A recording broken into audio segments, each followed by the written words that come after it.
de noite, estamos no ar. Que legal, muito bom estar aqui mais uma semana com todo mundo, não sei até quando, mas estamos aqui. E o nosso convidado é palestrante, roteirista, escritor, pós-graduado em sociologia, especialista em segurança pública, capitão veterano do BOPE. O Capitão Nascimento, Tropa de Elite, foi inspirado nesse cara. Ninguém entende mais de violência urbana e de operações policiais do que ele. Eu, particularmente, sempre paro para ver ele falando, que eu acho um cara extremamente inteligente, extremamente capacitado, que você vê que sabe o que está falando. Vai ser um prazer conversar com ele, Diguinho. Rodrigo Pimentel!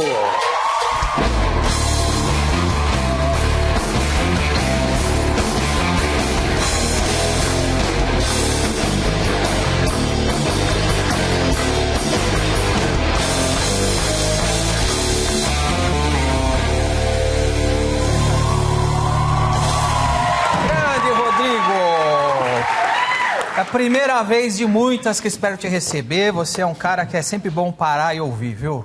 Você fala de coisas complicadíssimas de uma maneira que todo mundo entende. E de coisas... Rodrigo, eu acho que hoje o principal problema do Brasil é a segurança pública.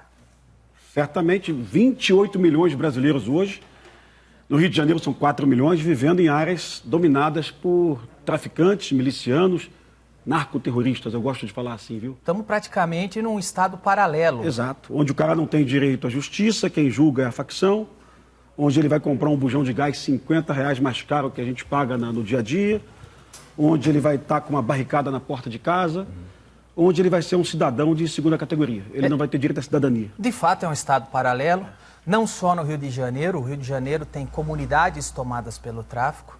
Aliás, temos uma especialista em segurança pública aqui. Você desculpa, viu, Pimentel? Mas por favor. Você me desculpa, mas eu não concordo. Eu acho que a solução da violência está aqui. Ok. Entendeu? É uma coisa simples de resolver e não tem porquê... Basta uma pedrada? É, uma pedrada aí o cara resolve o negócio. Mas peraí, mas você está falando isso? Você está falando isso da boca para fora ou você é uma pessoa que leu livros? Não, eu sou estudado. Você leu livros? Sim, li muitos livros e tal. Mas peraí, eu sei do que eu estou falando. Mas peraí, você leu livros ou você tem diplomas? Tem diploma, tem o que você quiser. Tem diploma também. Se você quiser, eu sei. Então, desculpe, Rodrigo Pimentel, estou falando com uma pessoa que tem diplomas aqui, uma pessoa estudada, diferente de mim, diferente de muitos que estão assistindo, uma pessoa intelectual estudada, e essa pessoa está garantindo que basta uma pedrada para derrubar um bandido com fuzil. Esse é o tipo de coisa que você faz quando estava em ação, você... Impossível, jamais. Ela pesquisou e certamente ela é doutora, eu conheço ela pessoalmente, viu? Mas ela não vivenciou. Sabe quem era doutor também? O Abdel Maci também era doutor. Lembra dele? Ele também era um doutor, não era? Isso, você também tinha doutorado. Mas assim, a vivência vai mudar a perspectiva. Quem está lá no front... Hoje quem mais conhece não é o pesquisador nem o policial. Quem mais conhece hoje a tragédia é o morador, viu? Sem dúvida. O morador é a principal vítima da violência. Aliás, o morador que, em várias pesquisas que você viu aí na última semana, de institutos diferentes, né? Do Datafolha, do Atlas, de vários institutos. O morador apoiando a operação policial. Pois é, esse negócio que o bandido só é bandido porque é pobre, se fosse verdade, todo mundo era ladrão. Lugar que tem pobre, todo mundo é ladrão. No entanto, onde eu morava, tinha os nóia lá que roubava. E as pessoas honestas que estavam lá odiavam esses ladrões, odiavam os nóias. E o que me preocupa, Rodrigo, é ver que pessoas, e são sempre esquerdistas hoje em dia, que tinham a bandeira dos trabalhadores, nós estamos aqui para ajudar. O PT é o Partido dos Trabalhadores, não é isso? A preocupação da principal bandeira da esquerda é o empoderamento do trabalhador. E, de repente, você tem esses narcotraficantes, esses nóia, esses viciados, roubando o celular do trabalhador. matando o trabalhador. No ponto de ônibus. No ponto de ônibus da tiazinha que vai no hospital trabalhar. Da faxineira que vai trabalhar. Então ele pega um revólver e mata um motoboy que está fazendo delivery, trabalhando. E de repente o partido do trabalhador fica do lado do assassino de trabalhador. Então, que nunca trabalhou. Que nunca trabalhou? Assaltou. Então, que é só num lugar de mente deturpada que você vê o partido do trabalhador defendendo como vítima um assassino de trabalhador. Da onde vem essa deturpação? Olha, eu divido a esquerda na esquerda acadêmica da Zona Sul do Rio de Janeiro, dos bairros ricos de São Paulo, e a esquerda que pega trem, metalúrgica, a esquerda raiz. Exato. Eu tenho recebido da esquerda raiz, eu tenho 1 milhão... Esquerda raiz não gosta de bandido. Esquerda raiz não, a esquerda raiz pega ônibus, pega trem. Eu tive uma conversa um dia desse, eu tenho que contar isso para você, com um prefeito que é vice-presidente do PT nacional, que é o Quaquá, de Maricá. Okay. Ele teve 2 conjuntos Minha Casa Minha Vida invadidos por bandidos do Comando Vermelho na cidade dele. E a reação dele na televisão foi, em Maricá, quem roubar a casa de trabalhador vai para a vala. É isso. Então, essa é a posição de um cara que veio da periferia, que odeia bandido. É isso. Que não suporta a ideia de um trabalhador ser expulso de sua casa por um bandido da facção Comando Vermelho. Vamos ser radical, já que você está falando de esquerda raiz, vamos radicalizar o máximo possível. Na União Soviética, o que acontecia com ladrão? Nossa, O que o Stalin fazia com ladrão? Ele nem chegava aí para um gulag na Sibéria, ele morria antes. Perfeito. Ele morria antes. No entanto, você tem aqui a esquerdinha brasileira que, meu amigo, você matou trabalhador de rua porque é uma vítima da sociedade.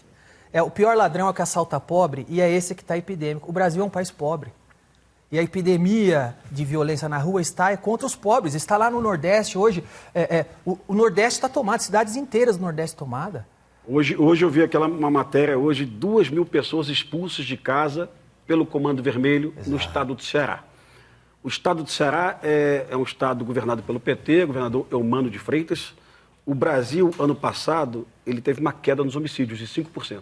Mas o Ceará está na contramão do Brasil, teve um aumento de homicídios de 10%. Né? E o Ceará, hoje em dia, as facções estão proibindo até templos religiosos de Umbanda. A facção, uma facção não aceita a fé de matriz africana, né? Então, essa facção vai lá e mandou fechar 4 templos religiosos, ameaçou o Pai de Santo, né? Depredou o templo religioso.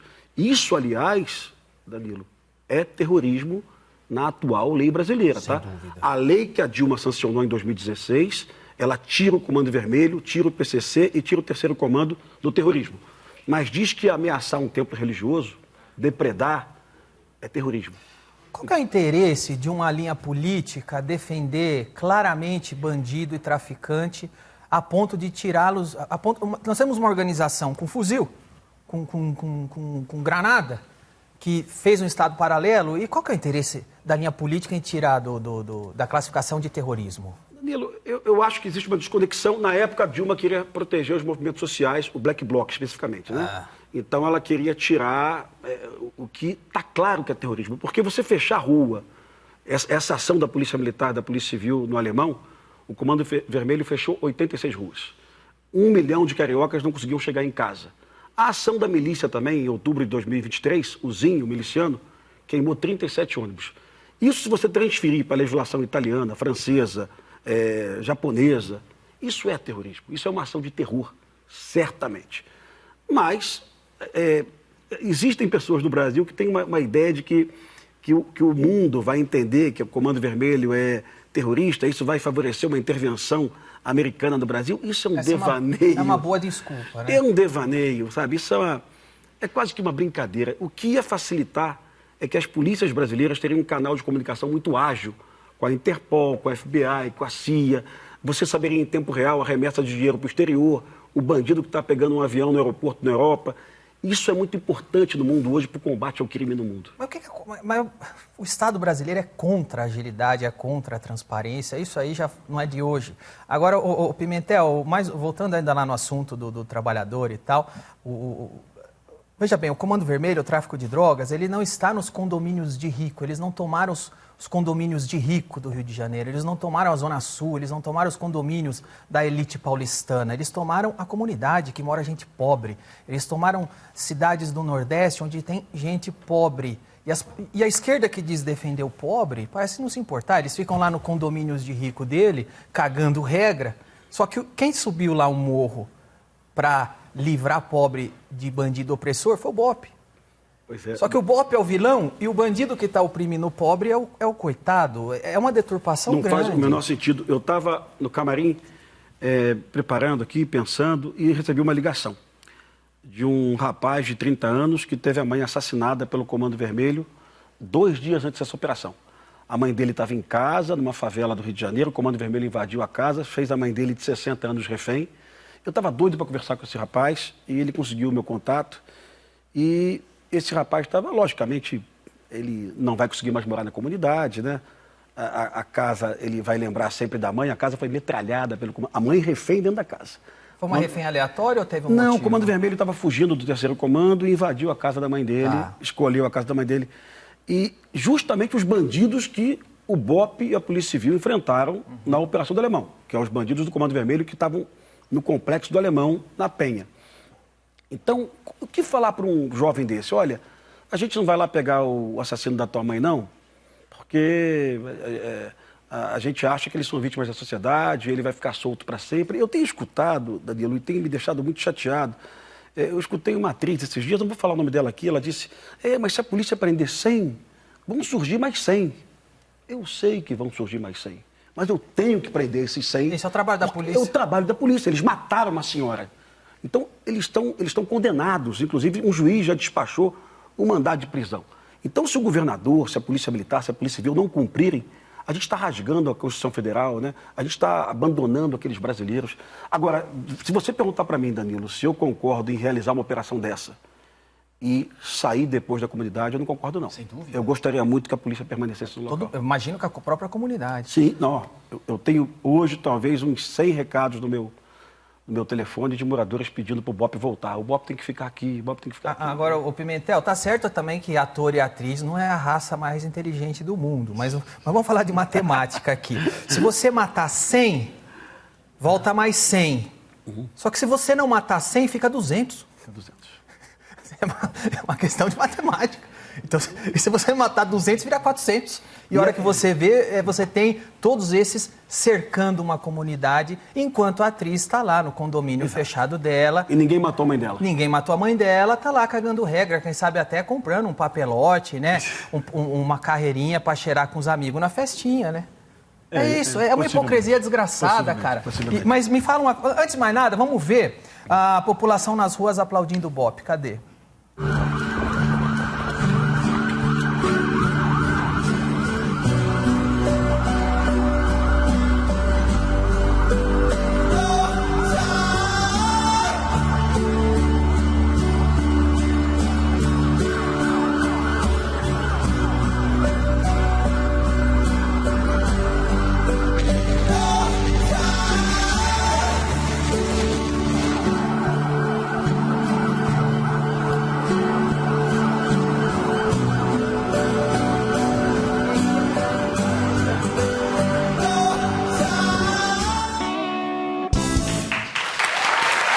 Pimentel.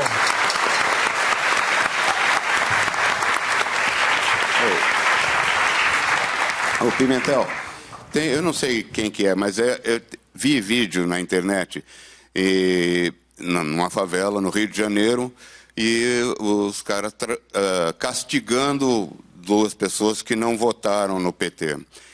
Isso indica, assim, aquele papo cabuloso entre os dois, né? Uma coisa meio...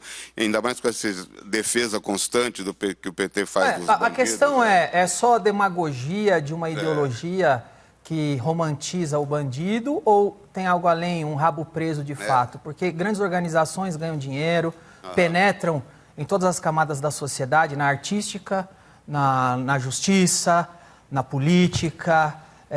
o que é mais? É rabo preso ou é demagogia de discursinho de idiota útil? Quero crer que é uma visão deturpada e eu entendo que essa janela que nós temos hoje no Brasil vai fazer com que muita gente desse partido mude de opinião. Já vou te falar do Ceará. O Ceará, o governador está dizendo nas redes sociais que a polícia dele vai combater o tráfico em qualquer lugar, que vai agir com energia, né? Então já parece que o governador do Ceará está mudando um pouco o discurso. Eu vou deixar claro também, a polícia que mais mata no Brasil não é de São Paulo nem é do Rio de Janeiro. A polícia que mais mata no Brasil hoje é a da Bahia, do governador Jerônimo do PT.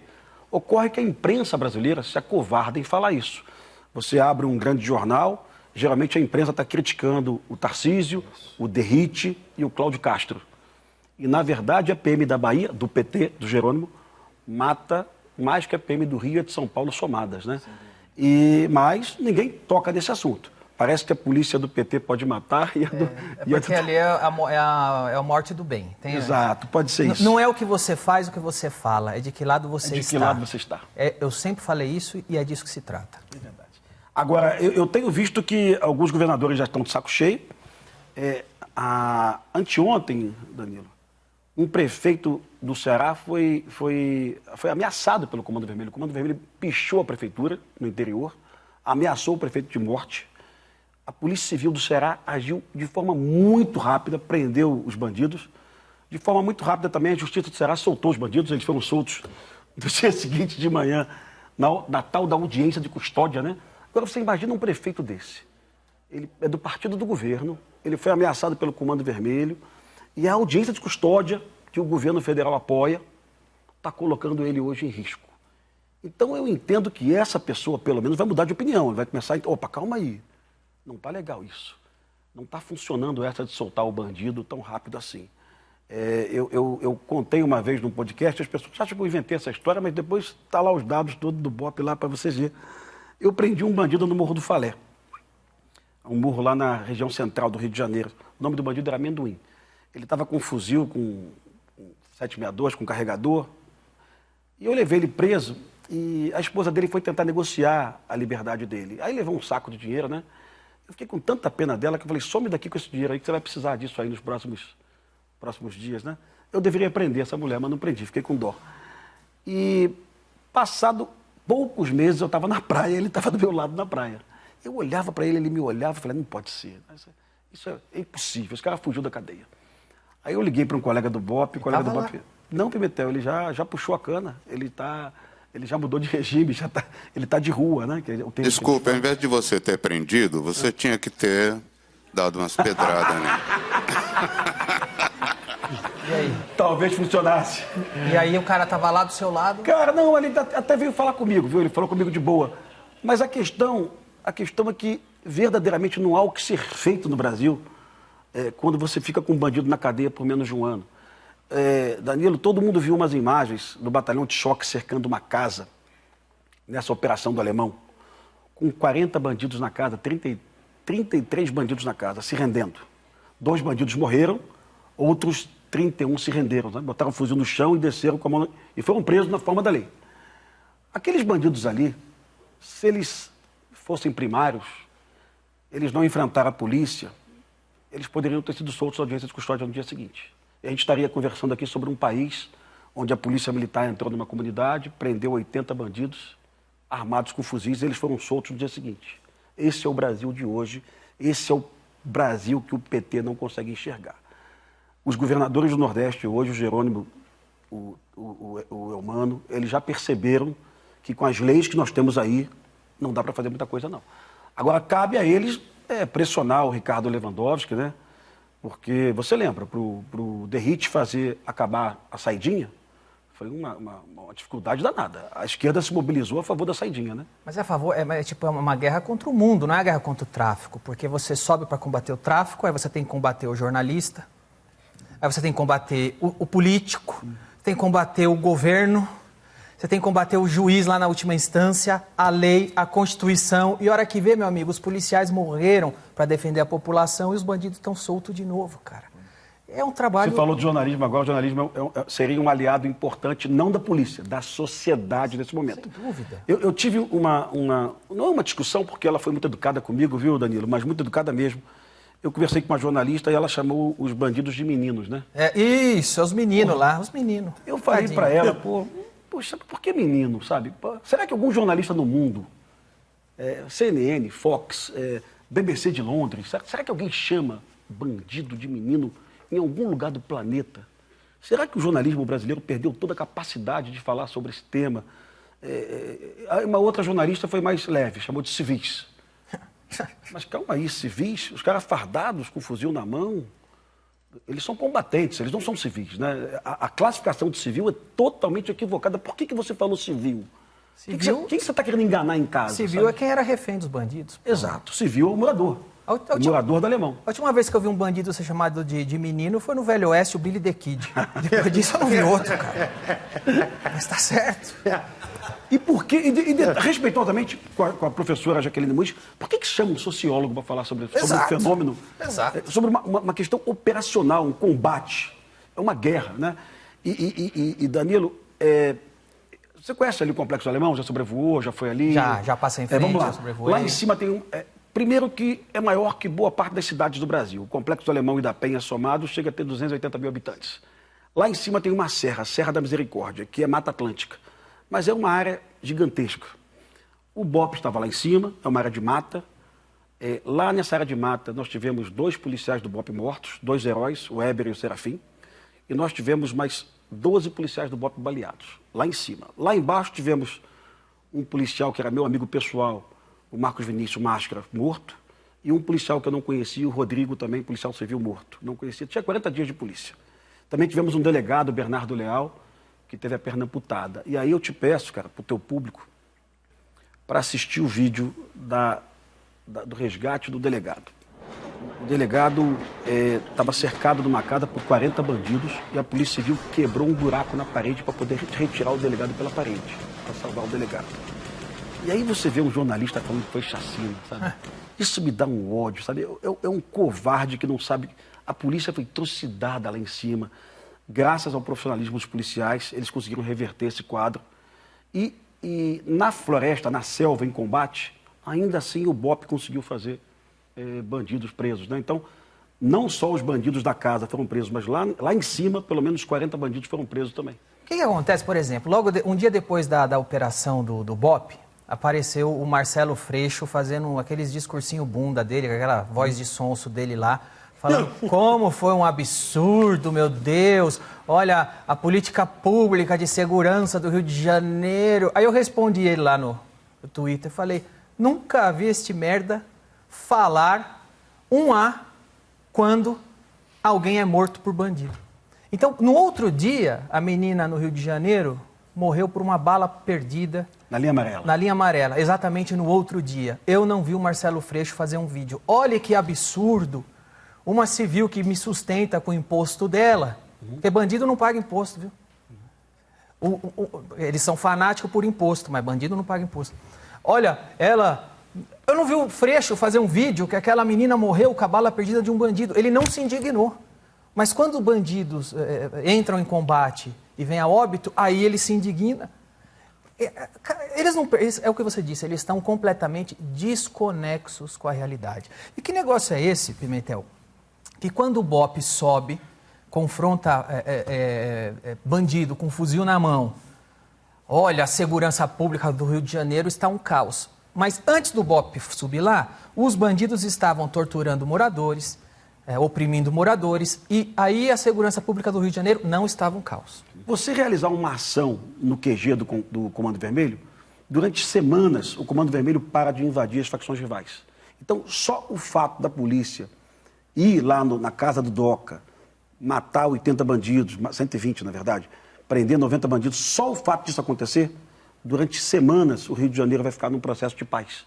Porque as favelas do terceiro comando não vão ser invadidas. Estão se reorganizando. Sim, mas só essa operação salva vidas humanas. Muita gente não vai morrer em função dessa operação. Tem foto aí? Cadê? Qual que é essa? Cadê a foto? Esse é o DOCA. É o DOCA. O DOCA, além de ser traficante, ele é torturador, homicida, né? Tinha mandado de prisão, então não era uma opção da polícia ir buscá-lo, era uma determinação judicial, você tem que ir buscar o DOCA. Pouca gente sabe, Danilo, a operação foi coordenada no Centro de Operações da Polícia e tinha um promotor público o tempo todo no local da coordenação, acompanhando em tempo real as imagens da operação. Então não foi nada sem transparência, não. É que o Rio de Janeiro realmente virou um caos, cara. São 5.000 barricadas no Rio de Janeiro. Danilo, a barricada é a maior humilhação que um morador pode ver na vida, assim. Você não consegue chamar o SAMU, porque a ambulância do SAMU não passa na barricada, e nós já temos relatos de pessoas que morreram porque o SAMU não chegou. Você não consegue ter limpeza urbana, porque o caminhão de lixo não passa na sua rua. Você não consegue chamar o Uber, porque o Uber não passa na sua rua. O morador, ele é humilhado diariamente pela barricada do Comando Vermelho, do Terceiro Comando das milícias. Retirar a barricada deveria ser uma obsessão do governo federal. E eu desafio alguém mostrar para mim uma imagem do Ricardo Lewandowski, ministro da Justiça, falando sobre barricada. É como se elas não existissem. É como se não tivesse 28 milhões de brasileiros aí vivendo refém desses caras. Ô Pimentel, quando você tem... Bom, se eu for lá na minha rua agora, na rua que eu moro, e colocar uma barricada e falar, ninguém entra aqui que a rua é minha, eu vou em cana na hora. Não tenha dúvida. Porque eu não quero barulho na minha rua. Vou fazer uma festa na minha rua. Eu vou em cana na hora. Por quê? Porque isso é um crime. Eu não posso pôr barricada em rua pública. É um crime, certo? Se o trabalhador, o motoboy, para em frente ao comércio, lugar proibido para pegar uma caixa e verem, é multa, meu amigo. Porque ele está obstruindo via pública, o cara que está trabalhando. Mas um traficante pode parar a via pública e tomar para ele. Ou um traficante lá do Ceará pode pichar e ameaçar o prefeito, a autoridade maior da cidade. Pode expulsar 2.000 moradores. Né? Pode expulsar 2.000 moradores. 2.000 moradores. Peraí, se isso não é um estado paralelo, eu não sei o que é. E em toda a história da humanidade, sempre que um estado paralelo foi decretado, aconteceu uma coisa chamada guerra civil. Já vivemos isso no Brasil. Só que não é uma guerra, porque só um lado pode agir. Sim. O lado que defende o Estado estabelecido é ilegal agir, tem inúmeras limitações. Então, quando só um lado age, não é uma guerra, é um massacre. Porque você só tem um lado agindo. Como que para esse massacre? Porque, infelizmente, quando eu vejo assim, você é o especialista aqui e você vai falar, Danilo, você é um bosta, você está falando merda, deixa eu te ensinar. Então você me ensina. Mas eu chego à conclusão que não tem outra saída a não ser uma guerra civil. E guerra civil tem efeito colateral, infelizmente. É triste chegar a essa conclusão. Mas, tem outra solução? Mas eu chego a essa conclusão por etapas.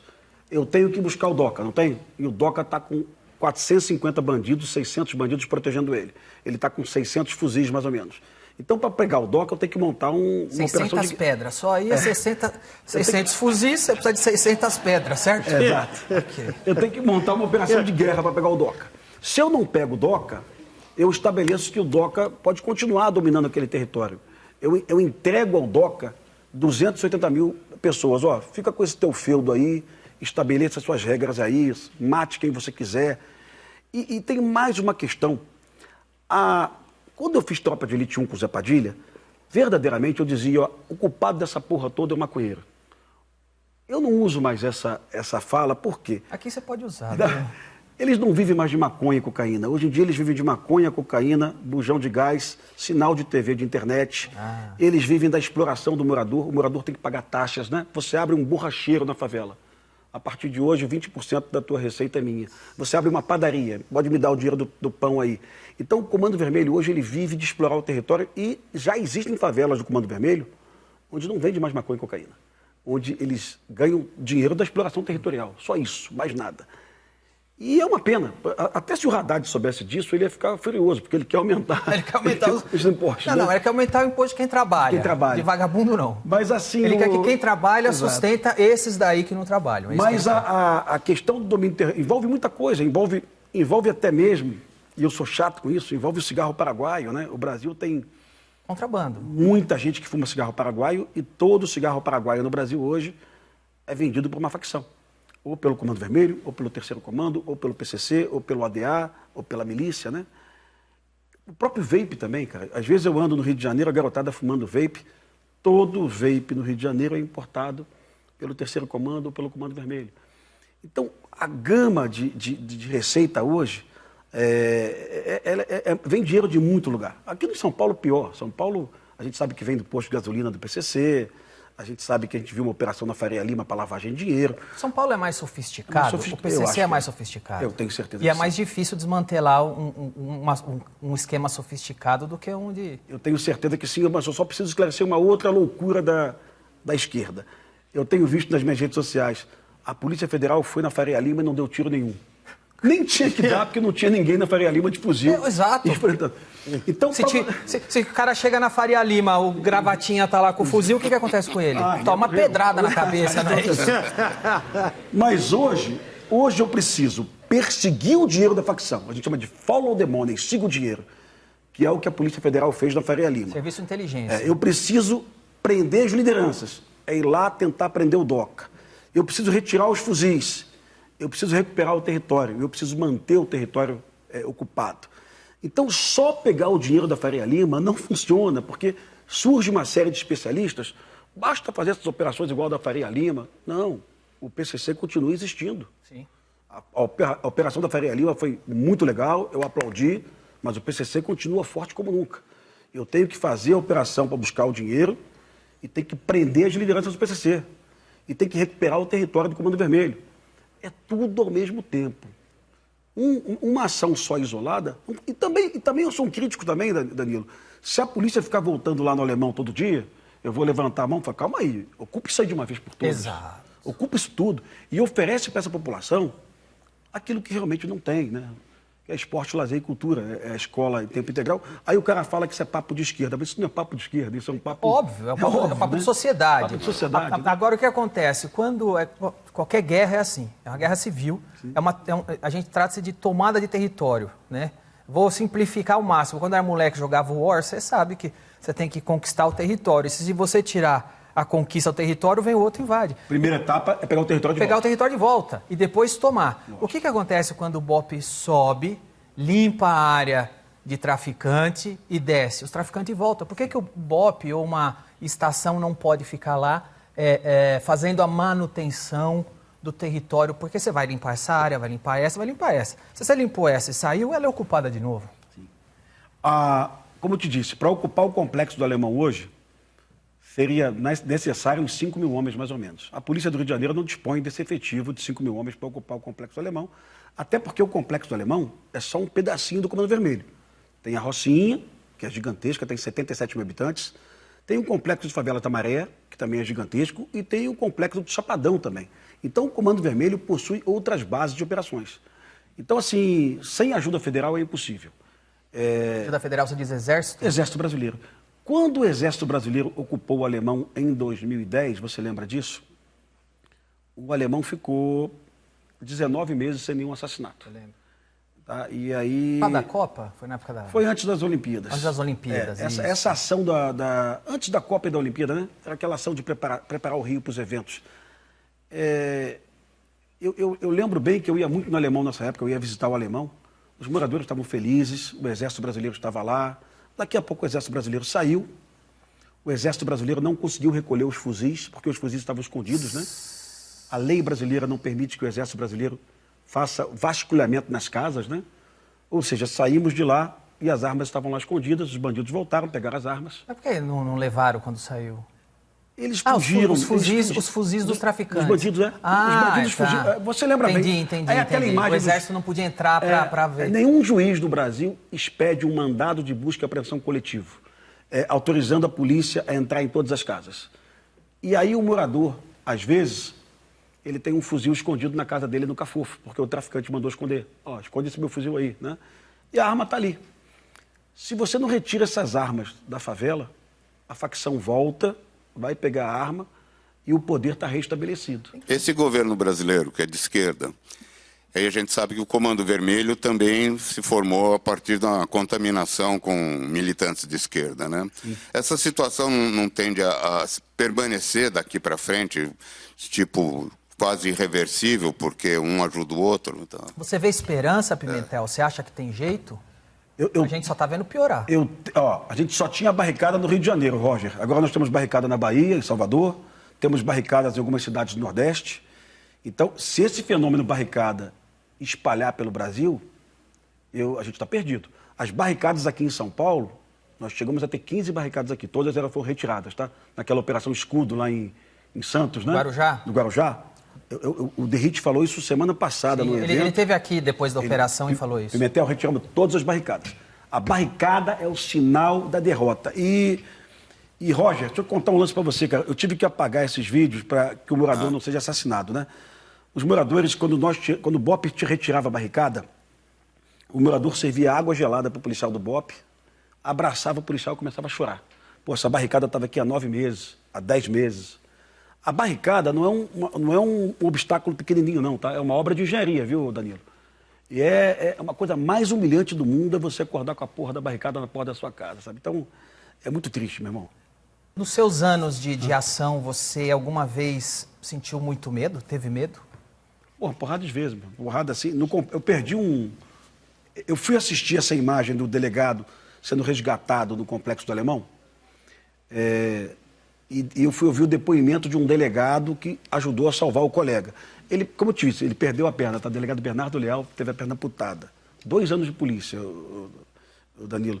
E eu fui assistir o relato do delegado que salvou, eu lembrei de um relato comigo, porque no Alemão, em 2001, eu perdi um policial na minha equipe, eu não estava mais no BOPE, eu estava no 16º Batalhão. Você entrevistou o garoto aqui, o Batista. Sim, gente boa. O Batista, ele é o negociador do ônibus 74, Exato. é a inspiração do Matias, Sim. servia comigo no BOPE, e ele foi me resgatar lá no Alemão, viu? Eu estava com um policial meu com um tiro no pescoço, perdi o policial, o colega, caiu no chão. E eu fiquei atrás de um poste. O poste normalmente só cabe 1 ou 2. Ele ficou mais afastado, tomou um tiro. E eu conto isso sem problema e conto 1000 vezes. Ele estava perdendo sangue arterial e eu percebi que ele já tinha partido. Eu não saí de trás do poste. Se eu saísse, eu morria também. E aí... seriam 2 mortos, não?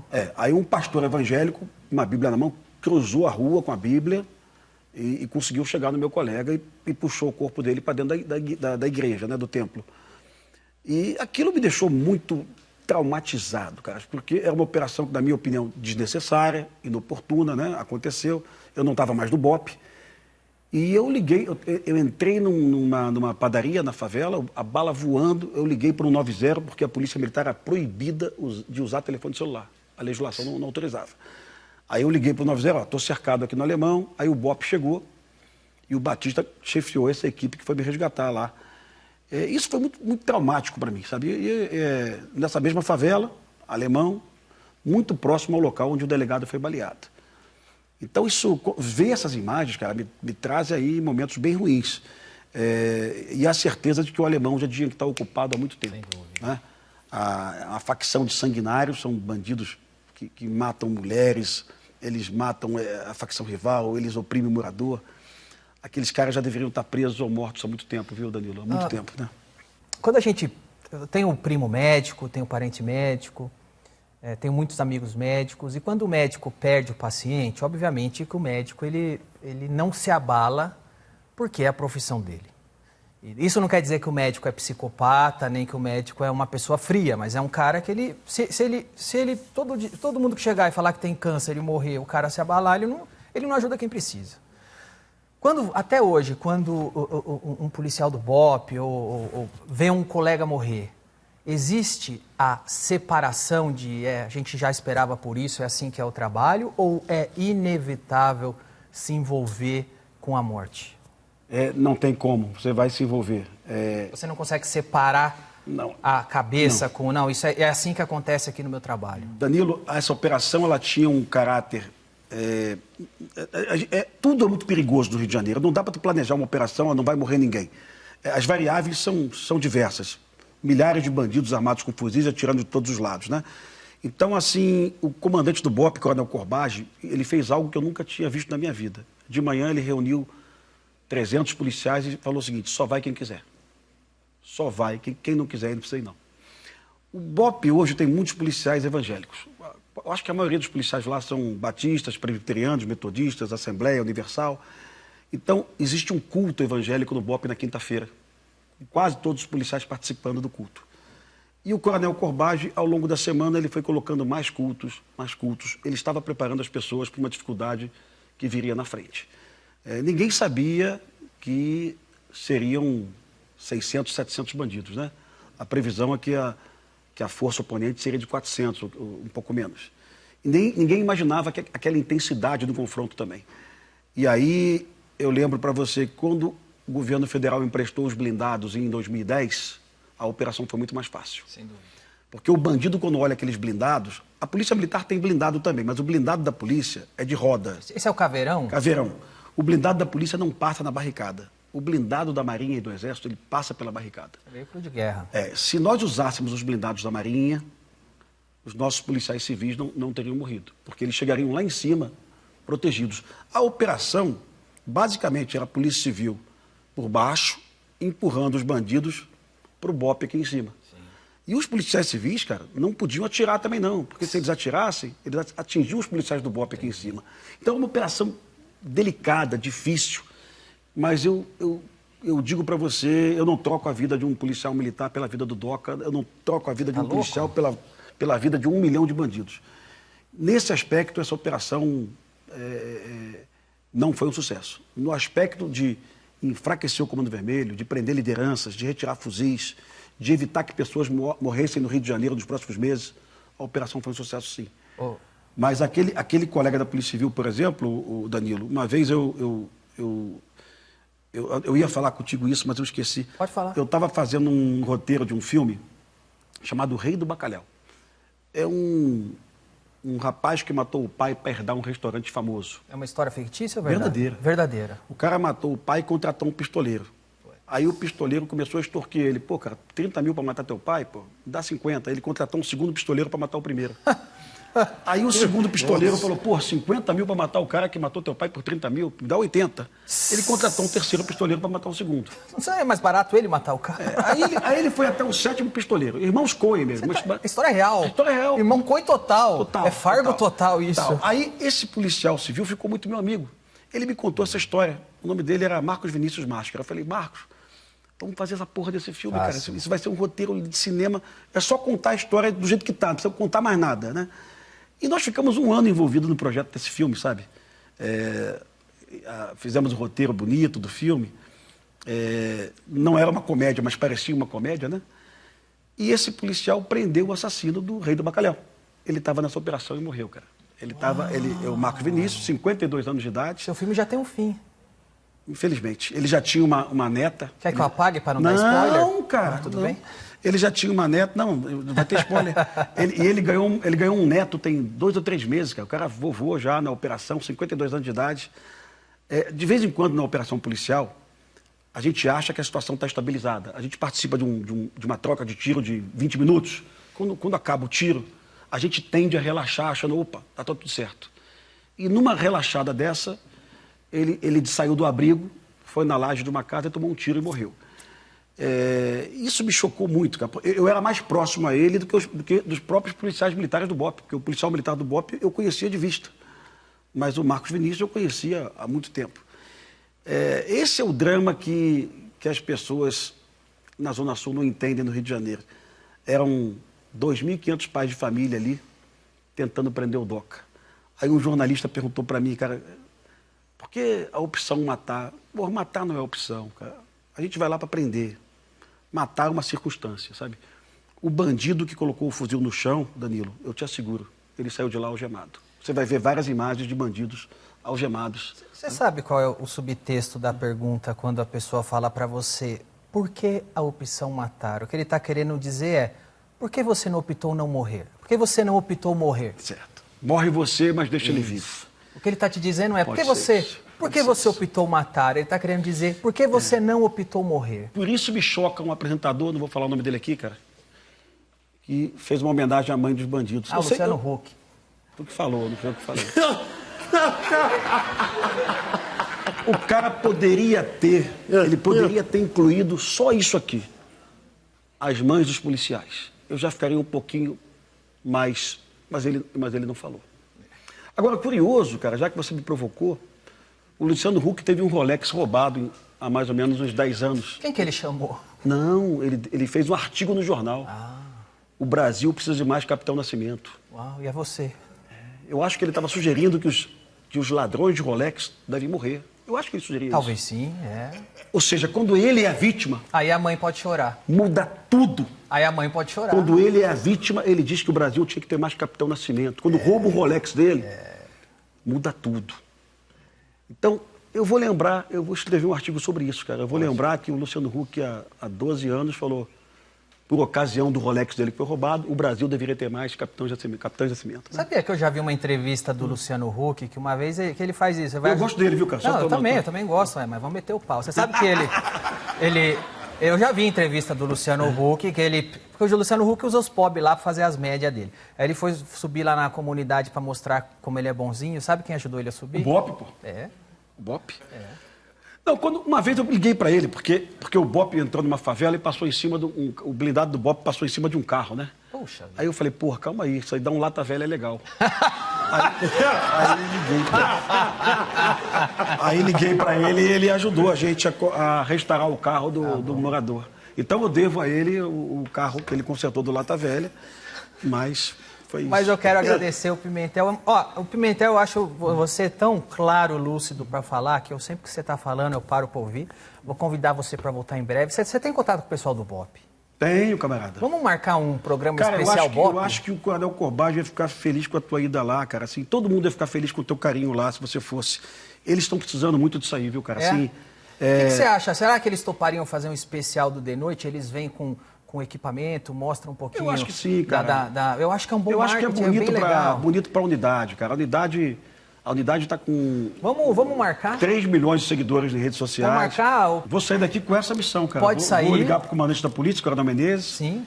Vou ligar para o comandante do BOP, porque... Tragam também bons soldados que estão aqui para a gente mostrar o equipamento, falar das táticas, falar deles, falar... Né? Sabe o que é legal? Trazer junto com eles moradores que testemunharam... Danilo adora homens de farda. Cala a boca, Mas gordo. eles vão morrer, Danilo. Se o cara fala, ele morre mesmo. Ah, mas tudo bem, mas a gente vê o que às vezes alguém que já saiu da comunidade, enfim... Não, mas a gente consegue isso aí. Vamos armar uma pauta especial do BOP aqui. Vou ficar feliz, cara. E obrigado pela sua homenagem aí, cara.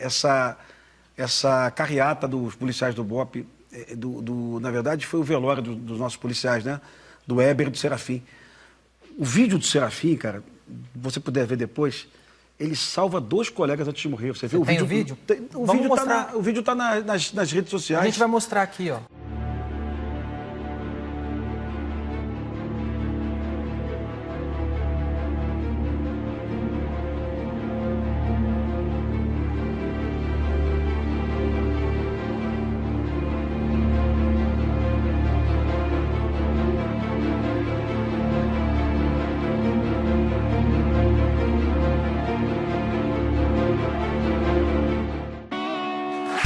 Obrigado, Pimentel. Foi um prazer. A casa é sempre sua, tá bom? Obrigado, irmão.